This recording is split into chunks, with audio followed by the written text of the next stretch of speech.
Ne ya ba re le ke ka diterekere botoka re iphathaphate e ka ra bana ke re mere kwa o bile re le ka bo ditonki ya at least gongwe ka re tsenyetsa letseno le lengwe gore e tle ka direction e nngwe e botlhokwa ga gona bothata ee bolele ka tonki ne tonki ke se mosola thata kgona go rwala ka yone o kgona go ga metsi ka yone o dire tse dintsi thata ka yone ee 2024. ee Good evening, ladies and gentlemen.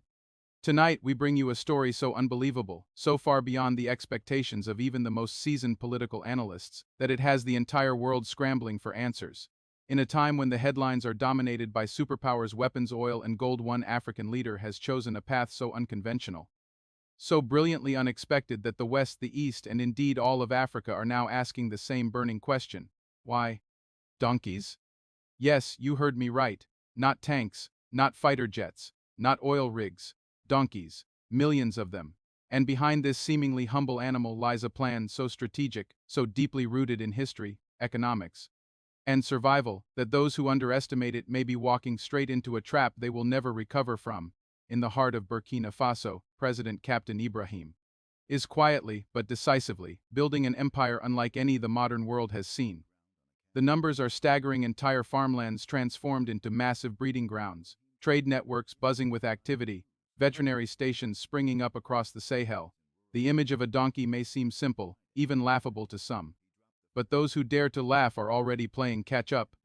Because the captain's vision isn't about livestock, it's about leverage, economic leverage, strategic leverage, and yes, geopolitical leverage. Sources inside the government hint at a multi-layered strategy.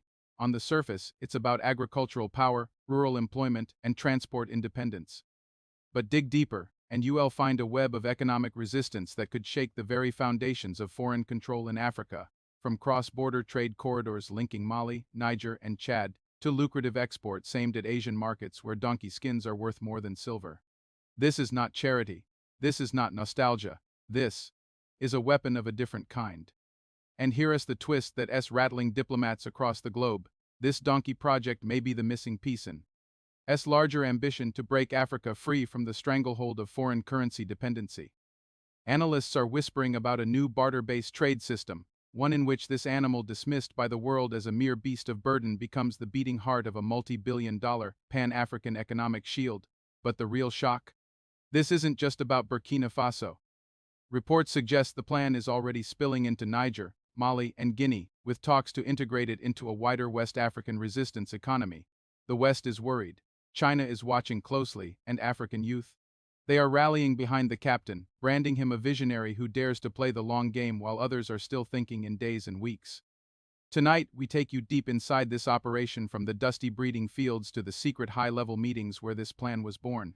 We'll explore why this animal, often overlooked and underestimated, may be the ultimate key to Africa's economic liberation. And before you roll your eyes or chuckle, remember, history has a funny way of proving that the smallest things can spark the biggest revolutions. So stay tuned. Because by the time we're done tonight, you'll never look at a donkey the same way again, and you may just understand why Captain Ibrahim's shocking plan might be the most brilliant African power move in the last 100 years. Welcome to Talk of Africa 360, your source for insightful news, analysis, and thoughtful commentary. If you value informed perspectives and fact-based reporting, be sure to like, subscribe, and hit the bell so you never miss an update. Disclaimer: the content on this channel is based on reliable public sources and credible online information. It is intended strictly for educational and analytical purposes. We do not promote or endorse political violence, hate speech, or any form of discrimination. Our goal is to inform, not to inflame. Thanks for being here. Let's stay informed together. My fellow Africans and citizens of the world, prepare yourselves for a story unlike anything you have heard before. In an age where nations boast about their nuclear arsenals, their stealth bombers, and their cutting-edge drones, one African leader is turning the playbook upside down. He is not building his defense on the backs of trillion-dollar technology, nor is he wasting his nation's future in endless arms races with powers that have already plunged the world into chaos. Instead, he is turning to something so old, so underestimated, and so brilliant that it has left military analysts scratching their heads and journalists scrambling for answers. Captain Ibrahim Traoré, president of Burkina Faso, has launched what may be the most unexpected and strategic project in African history: the raising of millions of donkeys. Yes, you heard me correctly. Millions. Not for slaughter, not for export, and certainly not for some quaint agricultural program, but as part of a calculated, visionary, and game-changing plan that blends history, security, economy, and sovereignty into one astonishing strategy. Now, before you dismiss this as absurd, before you imagine a cartoonish picture of a battlefield filled with braying animals, I urge you to listen carefully. Because what I am about to share with you tonight could change how you see Africa's future, and more importantly, how you see the power of strategic thinking in the face of a world that constantly underestimates us. And I say this with urgency, because there is a call to action here for every African, every farmer, every entrepreneur, every patriot who believes in a self-sufficient continent. We have the chance to be part of something monumental, something rooted in our soil, powered by our people, and immune to the manipulations of foreign powers. If you have ever complained that Africa is too dependent, if you have ever wished for an African plan that is entirely our own, now is the time to rally behind this vision. So let's begin with the obvious question. Why donkeys? Why not tanks? Why not satellites? Why not more jets? To answer that, we must understand the man behind this project. Captain Ibrahim Traoré is not a leader who chases Western validation. He is a soldier who has walked the dusty roads of rural Burkina Faso, spoken with farmers whose livelihoods depend on resilience, not on imported technology. He knows that in a land where infrastructure can be destroyed by war, where sanctions can choke fuel supplies, and where borders can be blockaded by hostile neighbors, the key to survival is mobility, adaptability, and independence from systems that the enemy can control. And that is where the donkey comes in, not as a symbol of backwardness, but as a weapon of unbreakable endurance. Think about it. In the Sahel region, in terrains where tanks sink in mud and trucks stall in the heat, the donkey moves with ease. It requires no imported fuel, no complex spare parts, no foreign mechanics to keep it running. It can carry loads that rival small vehicles, navigate narrow mountain paths, and survive on minimal food and water. In a war of attrition, in a siege where fuel convoys are cut off, the army that can still move, still transport supplies, still evacuate civilians, still carry weapons to the front lines without needing a single drop of petrol, that army wins. And Traoré knows this. But this is not just a military calculation. It is also an economic revolution. Burkina Faso is building the largest breeding network of donkeys in human history. We are talking about entire regions dedicated to donkey husbandry, veterinary research centers improving their health and endurance, and training programs teaching communities to handle, breed, and multiply these animals at record speed. The scale is staggering. Millions of donkeys being raised, trained, and deployed not only for national defense, but for agriculture, trade, and inter-African transport. Imagine rural communities no longer waiting for aid trucks or relying on expensive fuel. Goods moving steadily across the country on the backs of animals that cost nothing to run. And this is where the genius of the plan becomes even clearer. In building this network, Traoré is decentralizing logistics. He is ensuring that no single attack, no single embargo, no single piece of foreign sabotage can paralyze the nation's supply lines. Every village becomes part of the transport grid. Every farmer becomes a logistical asset. Every donkey becomes a unit of economic and strategic power. The same animals that deliver sacks of grain to markets in peacetime will deliver medical supplies to besieged hospitals in wartime. The same donkeys carrying water for rural families will carry ammunition to troops when needed. The West, of course, is baffled. Their intelligence agencies cannot understand why they cannot stop this. They cannot sanction donkeys. They cannot bomb them without inviting global outrage.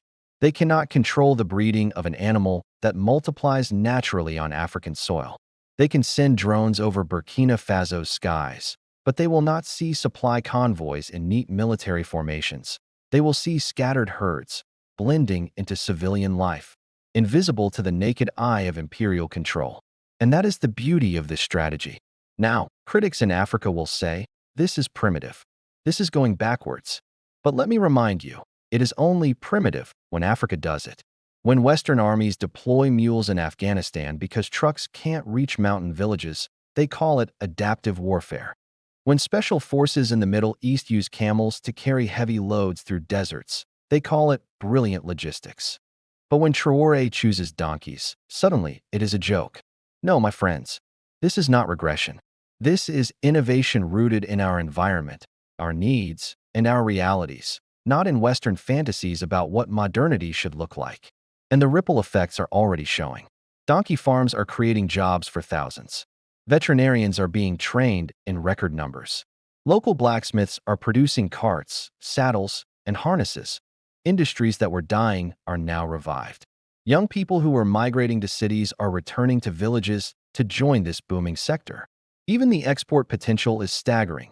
China, known for its high demand for donkey hides, is already signaling interest in partnerships. But here is where Traoré has drawn a firm line.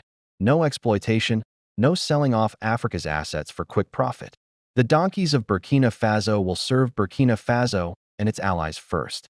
And make no mistake, allies are watching. Mali, Niger, Chad, and even some countries in East Africa have sent delegations to study the project. There are whispers of a Pan-African donkey logistics network, an interlinked web of low-cost, high-resilience transport that could move goods from Dakar to Djibouti without touching a drop of imported fuel. Imagine that. African trade routes free from the grip of oil prices, free from foreign shipping monopolies, free from the chokehold of sanctions. This is why I say to you tonight, support this vision. If you are a farmer, breed and care for these animals with pride. If you are an engineer, design better carts, better harnesses, better feeding systems. If you are a policymaker, protect this industry from foreign interference. And if you are an African leader watching this broadcast from another capital, ask yourself, why are we still letting others dictate how we move our goods, how we feed our people, how we fight our battles? The answer is not always in billion-dollar imports. Sometimes it is in the humble strength of what we already have. For the next several hours in this broadcast, we will take you inside the heart of this operation. We will hear from soldiers who have tested donkey convoys in simulated war zones. We will meet families whose livelihoods have been transformed by breeding programs. We will explore the underground command centers where logistics are being mapped out with animal units instead of fuel trucks. And we will confront the uncomfortable truth that in the simplicity of this plan lies its unstoppable power. Captain Ibrahim Traoré is not just raising donkeys. He is raising a shield for Africa, a shield made not of steel, but of living, breathing resilience. And as history has shown us, sometimes the simplest tools, in the hands of the most determined leaders, can change the fate of nations. So I ask you again, my fellow Africans, will we laugh at this, or will we learn from it? Will we mock the vision, or will we march with it? Because one thing is certain, the world is watching, the West is worried, and Africa might just have found a weapon they cannot see coming. As reactions continue to pour in from across the continent, one thing is clear. Africa is demanding respect, sovereignty, and accountability. Was this just a diplomatic misstep or a deeper sign of shifting global alliances? We'll be watching closely. If you found this story important, don't forget to like, share, and subscribe for more real, unfiltered African news. This is Talk of Africa 360, telling the stories that matter.